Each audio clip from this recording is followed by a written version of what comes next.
Why should I vote? Ever hear the old adage, if you don't vote, you can't complain? However true that may be, the reality is there's more at stake than your right to complain. The importance of voting goes much deeper. We as American citizens have the right to be heard. There are so many people who have fought and died to grant us the freedom to vote. I'm going to explain the importance of voting and what could potentially happen if you don't vote. This all started recently when I heard several friends say they weren't voting because the person they wanted for president wasn't a primary candidate anymore. I know how disheartening this can be, especially for those who love their country and are hardworking, contributing members of society. But to say you're not voting is laying down and giving up. Today, I'm going to talk about voting for president. Keep in mind that these same things apply to your local elected officials as well. You can make changes locally by voting for your local leaders too. Why is it important to vote? Here's one major reason why. I know many people say they don't want to vote because the person they were voting for didn't get chosen as a potential candidate. That is no reason not to vote. According to an article in Huffington Post titled 7 Reasons You Should Vote in This Year's Elections, even if the candidate you loathe is destined to win in a landslide, you can make a dent in their margin of victory.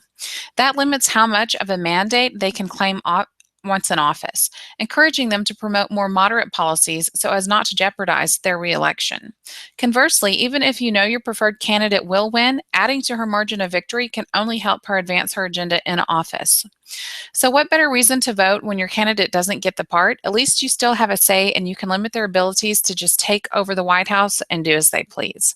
Even if your candidate didn't make the pick, doesn't mean you should just give up and turn your head the other way.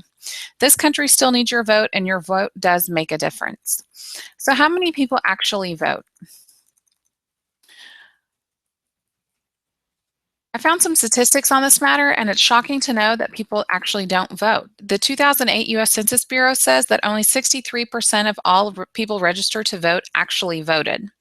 That doesn't seem that bad until you realize that only 72% of Americans are even registered to vote. In reality, only 45% of America is even voting in these elections, even though they could determine the fate of the country. This whole idea is scary. Only 45% of Americans are determining our fate. We all need to stand up for our rights. We all need to exercise our rights. This isn't about voting for who we like. This is about making sure our children have a democracy when they are parents. If we don't do something now, there won't be anything left for our children.